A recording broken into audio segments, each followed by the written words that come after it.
સતત પાણી આમથી આવતું રહે છે. તો આ કેટલું પાણી છે જોઈ શકો છો. તો કેનાલ તૂટી છે એટલે સતત 2 દિવસથી પાણી આ રીતનું ચાલુ રહે. ભાઈ જો રોડ અને નીચે એટલું બધું પાણી છે. આ બહુ બાટો અમારો ભરાઈ ગયો છે, બાટો ફૂલ થઈ ગયો છે. તો રસોઈનું કામ ચાલુ છે અને જો મમ્મી બનાવે છે રોટલા. તો અત્યારે ચૂમા આમ ખાલી વાતાવરણ ખાવાનું એ જ છે, બીજું કંઈ કામ થાય નહીં. અને બનાવે છે બાસી અને ગાયત્રી. આ રોડ ઉપર હાલ ખાલી ખમ છે, કારણ કે એકાએક રાતથી આવે એવું નહીં, ભાત કામથી નહીં આવે એવું, સરોડાથી નહીં આવે એવું. 2 દિવસથી અતિશય વરસાદ ચાલુ છે અને અમારે એટલું બધું પાણી આવ્યું છે તમને બતાવવા છું. અને અત્યારે હું ઘરે છું અને વરસાદ પણ ચાલુ છે અને એટલું નીચાડે પાણી છે. તો હું તમને ત્યાં જઈને બતાવું કે કેટલું પાણી છે. તમે પણ ચોકી જશો, એટલું બધું પાણી આવ્યું છે. પાણી તો અહીંથી નથી દેખાતું કારણ કે રોડ છે. તો ચાલો હું તમને ત્યાં જઈને બતાવું. અને અત્યારે આપણે ઘરે છે તો રસોઈનું કામ ચાલુ છે અને જો મમ્મી બનાવે છે રોટલા. તો અત્યારે ચૂમા આમ ખાલી વાતાવરણ ખાવાનું એ જ છે, બીજું કંઈ કામ થાય નહીં. અને બનાવે છે બાસી અને ગાયત્રી બંને કુબીસનું શાક બનાવે છે અને મમ્મી બનાવે છે બાજુ રોટલા. નહીં બનાવવાના? હા, તો બાજુ રોટલા બનાવે તો કુબીસમાં મજા આવે. કોઈ ઘઉંના પણ મજા. તો ભાઈ ફાઇનલી આપણે હવે જઈએ. પાણી કેટલું આવ્યું છે બધા. કાલ તો મળતી પણ પાણી માતું નહોતું અને આજે અત્યારે જો. તો ચાલો કન્ટિન્યુ બન્યા રહો. નીચે જઈને ભાઈ જો રોડ અને નીચે એટલું બધું પાણી છે. આ બહુ બાટો અમારો ભરાઈ ગયો છે, બાટો ફૂલ થઈ ગયો છે. આમથી પણ ઘણું બધું પાણી આવતું છે, દેખાય તમને. તો વરસાદમાં પણ ઘણું બધું પાણી છે. અને હા તો એક કંઈ અહીંયા ઉતરીએ તો લગભગ માથોડું પાણી થાય છે. કાલે 2 થી 3 જણા ઉતરેલા. તો 2 થી 3 દિવસથી પાણી આ રીતે સતત ચાલુ છે અને આ રીતનું કન્ડિશન છે. તો ત્યાં આગળ કેટલું પાણી જાય ચાલો તમને એ પણ બતાવો. અને વરસાદ અત્યારે ફૂલ ચાલી રહ્યો છે વરસાદ અને જબરદસ્ત વરસાદ પડી રહ્યો છે. તો આ રીતનું પાણી છે ત્યારે કોઠે અને પેન્ટ કેવો અઘાટ વાગે છે. તો એ ભયાનક સ્થિતિ છે. ત્યાં ઉતરે તો સાધન પણ ના રહે, ગાડીઓ પણ ના રહે, એવું સ્થિતિ છે. તો ચાલો ત્યાં જઈને તમને બતાવું. તો ચાલો કન્ટિન્યુ બને રહો. જોઈ શકો તો અહીં પાણી કેવું ભયાનક દેખાય છે. અને પેલી નહેર છે, નહેરમાં રસ્તો છે અને અહીંયા જો પાણી એક નંબર ભયાનક જાય છે. બધું આમ જાય છે. 2 દિવસથી સતત પાણી આમથી આવતું રહે છે. તો આ કેટલું પાણી છે જોઈ શકો છો. તો કેનાલ તૂટી છે એટલે સતત 2 દિવસથી પાણી આ રીતનું ચાલુ રહે છે. અને અત્યારે છે હું ઘોઘા મહારાજના મંદિરે. તો આ ઘોઘા મહારાજનું મંદિર છે ને રોડ છે. તો પક્ષી પણ શું કરે બિચારા, મારો પણ હોય તો પણ વરસાદના કારણે બધું ક્લિયર થઈ જાય. તો વરસાદ ઘણો બધો આવે છે અને બધું પાણી હજુ આવતું રહે છે. હજુ વરસાદ સતત પડતો રહે છે.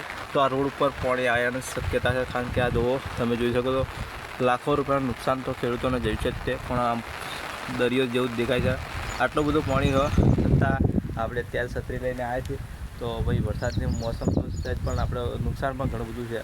તો ભાઈ આ પાણીનું આ તો નીચાળો વિસ્તાર છે, સારું છે. બાકી અહીંયા ગામ છે જોડે, જે સામે જે તમને ટોકી દેખાય અને નીચે આ વિસ્તારમાં બધું પાણી જાય છે. એટલે ખેડૂતને નુકસાન ઘણું બધું છે. પણ ગામમાં પાણી નથી પડ્યું એટલું સારું છે. ભાતીજી મહારાજની દયા છે, ઘોઘા મહારાજની, ભાતીજી મહારાજની. તો એટલે અમારા ગામમાં આજે હજુ કોઈ દિવસ પાણી પેઠ્યું નથી આપણી સમજણમાં. પણ અત્યારે આ તમે આ સ્થિતિ જોઈ શકો છો. જો કેટલું પાણી જાય છે. હા, આ જગ્યા પર પડે તો ડાયરેક્ટ તો નીકળે અને અહીંયા દોડ માથોડું પાણી છે. આ તમને જે નર દેખાય ને, એ નર લગભગ મારાથી 1.5 ફૂટ તો વધારે છે. તો પણ એટલે તમે વિચારો કે અહીંયા પાણી કેટલું છે. અને રોડ છે તો રોડ ઉપર આ સ્થિતિ છે. તો જોઈ શકો છો.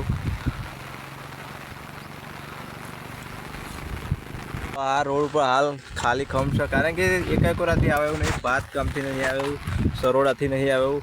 ભાત પણ આગળ બધું કેનલ તૂટી, એ પણ ઘણું બધું પાણી છે. અને અમારા મોટા સાપરોની ગામ ભાગોળ છે, ત્યાં પણ ક્યાડ હું પાણી છે. તો બધે ક્યાંય જાય એવું નહીં. એટલે ખાસ જો બધા રસ્તા બ્લોક છે આજે. અને 2 દિવસથી આવું ચાલુ છે. કાલે તો અતિશય વધારે પાણી હતું. અત્યારે આપણે તો છે જ, બીજે બધે ખબર નથી. અને અહીંયા ધોધેડું એક મોટું પડી ગયું છે. તો ખતરનાક એવું ધોવાઈને બધું વરસાદનું પાણી અહીંયાથી જતું હતું આ નરમાંથી. હવે આ રોડની હાલત શું થશે તમને બતાવી દઉં. તો જો હજુ વરસાદ પડે તો આ રોડ બ્લોક થવાની શક્યતા છે, કારણ કે નર બર બધું બહાર આવી ગયું છે. એટલું બધું ધોવાઈને પડ્યું છે. તો કેવી સ્થિતિ થઈ ગઈ છે. તો આ ઝેડું પણ આપણે અહીંયા મૂક્યું છે. તો ફાઇનલી આ પીડા આટલા સુધી છે. મોટું સાધન આવે તો અંદર બેસવાની શક્યતા છે. આ ભયાનક ધોવાઈ ગયું છે. હું જોઈને આવ્યો એટલું જ છે. એટલે કેનાલમાં ઘટાડની જો કે પૂરને જો કે આ સ્થિતિ રહેવાની જ છે. હવે બીજું શાક બનાવશું ભાઈ. તો બટાકા ડેટા લઈને બેઠી. હા, કુબીસ બટાકા કરે. ચેન્જ કરી ભાઈ, કુબીસ એટલો તો બટાકા છે કુબીસ કરી. હે થેપલા બનાવી જો રસાવાળું એમ કે હા રસાવાળું બનાવજો એટલે ભાઈ મજા આવે ખીચડી બીચડી બનાવો ને હા તો ફાઇનલી ફેમિલી બધી બેસી છે અને પાણી તો સતત આવતું જ રહ્યા ઓછું થતું જ નહીં આપણે તમને બતાવ્યું કેટલું બધું પાણી છે અત્યારે આવી ગયા છીએ આપણે ઘરે તો ઘરે ખુરશીમાં બેસી રહેવાનું ઘરમાં બેસી રહેવાનું આ સ્થિતિ છે રિક્ષા અત્યારે ક્યાંય કઢાવી નહીં કારણ કે ત્યારે પૂરા ટ્રેક્ટર હોય તો જ નીકળે ટ્રેક્ટર લઈને પણ ફપા પડી એવી પરિસ્થિતિ છે આજુબાજુના ગામડાઓમાં તો ક્યાંય નીકળે એવું નહીં કોઈ જીવન અસ્ત વ્યસ્ત જે થઈ ગયું છે એટલે ભાઈ ફોન હોય તો સાવચેત રાખજો અત્યારે ક્યાંય નીકળે એવું નહીં બગડી તો આપણે તો ફોન છત્રી રણે પણ એટલે છત્રી લઈ ગયા હતા આ તો બે ભોણીઓ નેહા જવું પૂરા દિવસે નેહા જતા બરાબર અને વરસાદ પડે એટલે કે નેહા જઈએ પગાડવા માટે તો દરેકના કે આવું થાય છે જો આપણી ફેમિલી બધી બે છે રસોઈ કરવા અને બસ ખાવો પીવો અને જલસા કરો અત્યારે માતાજી